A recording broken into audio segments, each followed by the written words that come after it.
हो रहे हैं? कोई पेपर हो रहे नहीं, पेपर नहीं चल रहे, कोई पेपर नहीं चल रहे, किसी के पेपर नहीं बिल्कुल गलत बात, कुछ नहीं निकलेगा, कुछ नहीं निकलेगा।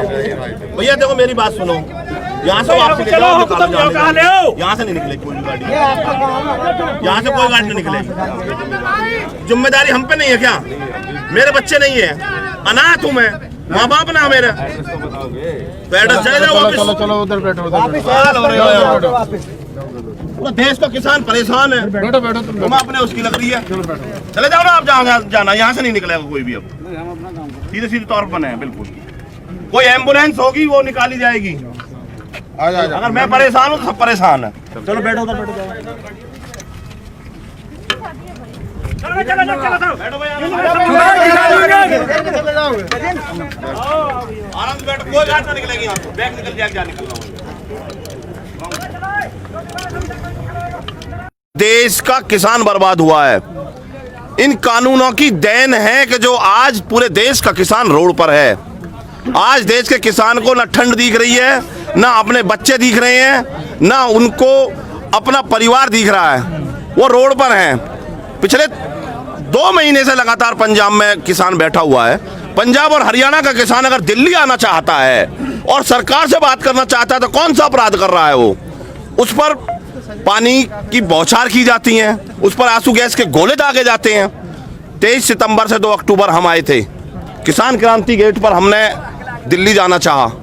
क्यों नहीं जाने दिया दिल्ली? उस दिन कोरोना था क्या? अगर ये कोरोना के लिए इसका आरोप ले लगाते हैं जी कोरोना आ जाएगा, तो जिस दिन बिहार के जश्न को बीजेपी के पार्टी कार्यालय पर मनाया जाता है उस दिन कोरोना नहीं होता। पश्चिम बंगाल में बड़ी बड़ी रैलियां की जा रही हैं तब कोरोना नहीं होता।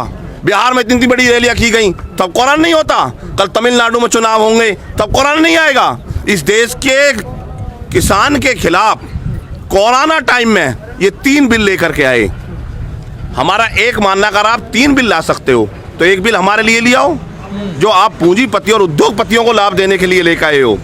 तो हमारे लिए एक बिल मांग रहे हैं हम, न्यूनतम समर्थन मूल्य। मैक्सिमम नहीं मांगा, MRP नहीं मांगा, हमने सिर्फ न्यूनतम समर्थन मूल्य मांगा है कि अगर न्यूनतम समर्थन मूल्य को आप गारंटी कर दो। लेकिन प्रधानमंत्री तो कह रहे हैं ना बार बार, प्रधानमंत्री ने क्या क्या कहा है कि MSP तो रहेगा। नहीं, प्रधानमंत्री ने क्या क्या कहा? 15 लाख आए आपके खाते में, तो विश्वास नहीं प्रधानमंत्री की बात। आप बता दो ना, 15 लाख खाते में आए, आपके में नहीं आए। काला धन विदेश से आ गया, नहीं आया अभी तक, बताओ ना। ये पूरा देश हिंदू मुसलमान पे चलेगा क्या? आज जो देश के प्रधानमंत्री की जवान पे विश्वास नहीं, देश के प्रधानमंत्री की जवान पर कब तक विश्वास किया जाएगा ये बता दो।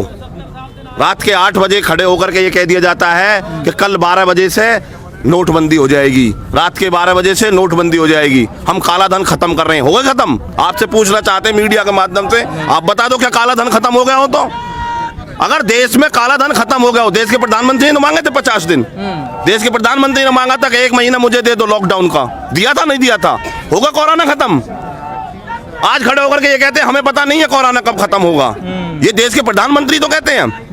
हम ये कह रहे हैं कि अगर MSP आप ये गारंटी कह रहे हैं कि नहीं खत्म होगी, तो आपको लिखकर देने में कौन सा अपराध लगता है?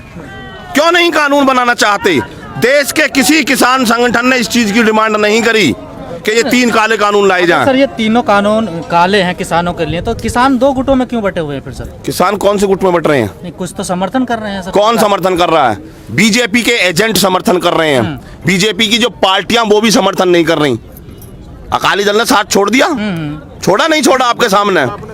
जब एक बार बता दो, जब उनके जो गठबंधन के हैं, सबसे पुराना गठबंधन था अकाली दल के साथ में, अकाली दल अगर छोड़ करके जा रहा है तो कहीं ना कहीं कुछ ना कुछ तो बात है।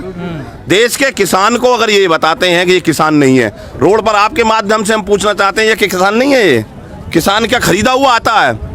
ये खुद बिकते हैं। मध्य प्रदेश, राजस्थान, हरियाणा, कहीं भी चले जाओ आप, तमिलनाडु, कहीं चले जाओ, जब जब सरकारें चेंज की जाती हैं तो जो जनप्रतिनिधि चुनकर जाते हैं उनको होटलों में रोका जाता है। बिकने का डर इनको जनप्रतिनिधियों का है। किसान ना कभी किसी ने खरीदा है ना खरीद पाएंगे, इनकी औकात नहीं है। लेकिन ये हमारी फसल नहीं खरीद सकते, हमको क्या खरीदेंगे? सरकार के रवैये से लग नहीं रहा कि वो संशोधन करेगी और वापस लेगी इन कानूनों को। नहीं लेगी तो हम रोड पे रहेंगे।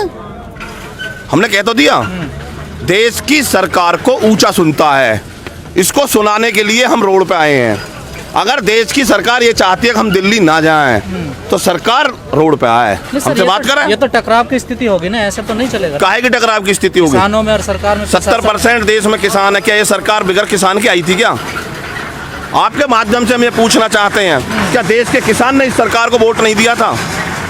आप बताइए, अगर देश का किसान अपने हक को मांग रहा है तो कौन सा बड़ा अपराध कर रहा है? वो आतंकवादी है, वो नक्सलवाद है, माओवादी हैं हम क्या, जो हमारे ऊपर गोलियां दागी जा रही हों, लाठी चार्ज किए जा रहे हों?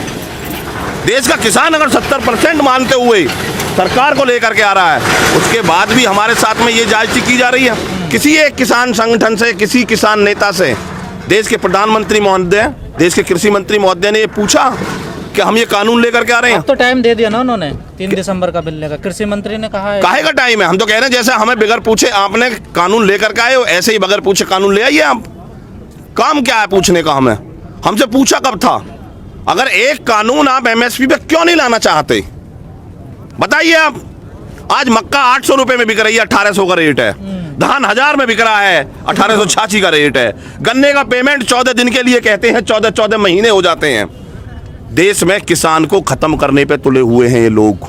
पूंजीपति और उद्योगपतियों की जेब बढ़ाने के लिए काम कर रहे हैं। एक बात लगातार उनका देखो ना, एक बात लगातार कही जा रही है कि पिछली सरकारों को ये कानून लेके आना था, वो नहीं ला पाए, तो हम ला रहे हैं ताकि किसानों की तरफ। हाँ यही तो, ये बात 70 आप सालों में नहीं हुआ वो। अब एक बात बता दो, आजादी मिल रही है 70 साल क्या बाद। बीजेपी के मैनिफेस्टो में ये कानूनों का जिक्र है? वो कहते हैं कि इसे कांग्रेस लेकर के आ रही थी। इनके बड़े नेता, लोकसभा की विपक्ष की नेता थी सुषमा स्वराज जी, राज्यसभा के विपक्ष के नेता थे अरुण जेटली जी। दोनों दिवंगत नेताओं को ये श्रद्धांजलि देते हैं, अपने नेता बताते हैं। उन्होंने इन कानूनों का पुरजोर विरोध किया था। निकालो संसद की कार्रवाई 2012 की। अगर इन्हीं कानून का विरोध इनके जो श्रद्धांजलि जिनको नेताओं को देते हैं ये, वो अगर विरोध करते हैं, तो आप क्यों नहीं क्यों नहीं गौर करते कि अगर हमारे नेताओं ने इसको गलत बताया, आज क्या जरूरत पड़ गई? नहीं, नोटबंदी का विरोध किया था बीजेपी ने। तो बीजेपी ने नोटबंदी का कहाँ विरोध किया? बीजेपी ने तो जब नोटबंदी विपक्ष में थी तब तो विरोध करती थी ना। जब तो करती है वो। उसने जो भी कुछ काम किए हैं जब सबके विरोध करती थी, आज उन्हीं को सबको लागू कर रही है, क्योंकि उन्हें व्यापारियों से, बड़े बड़े उद्योगपतियों से, बड़े बड़े पूंजीपतियों से लाभ लेना है। अंबानी और अडानी पूरे देश में बसाना है, किसान नहीं। चले जाएंगे हम यहाँ से। अगर इनको ये मान लिया है किसान नहीं रहना चाहिए, चले जाएंगे। अगर आप दिल्ली जाना चाहते तो सरकार डर क्यों रही है आपको? दिल्ली क्यों नहीं? ये तो आप सरकार से पूछो भाई। हमको ये नक्सलवाद है तो नहीं कि जो उनको जाकर के हम बंधक बना लेंगे। हम तो जाकर के पूछना चाहते हैं, आपको हमने चुना है, आप क्यों हमसे बात नहीं करना चाहते?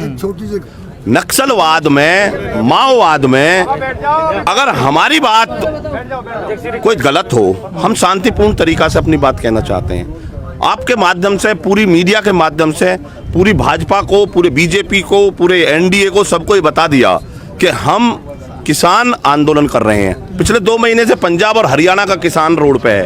क्या कहते हैं कि ये तो प्री प्लानिंग है। उत्तर प्रदेश का किसान रोड पे नहीं है, आज उत्तर प्रदेश का भी रोड पे है, कल कहीं उत्तराखंड का भी रोड पे रहेगा। आज आप पूरे देश के किसान को रोड पे बुलाना चाहते हो, रोड पे आ जाएगा। जो आपकी इच्छा है उसको पूर्ति की जाएगी, क्योंकि भाई सरकार है, सरकार से झगड़ा थोड़ी होता है। सरकार से तो अपनी बात पहुंचाई जाती है। हम बात पहुंचाएंगे, हम बात करने के लिए आए हैं। सरकार आए बात करे, अगर नहीं करना चाहती तो सरकार की मर्जी।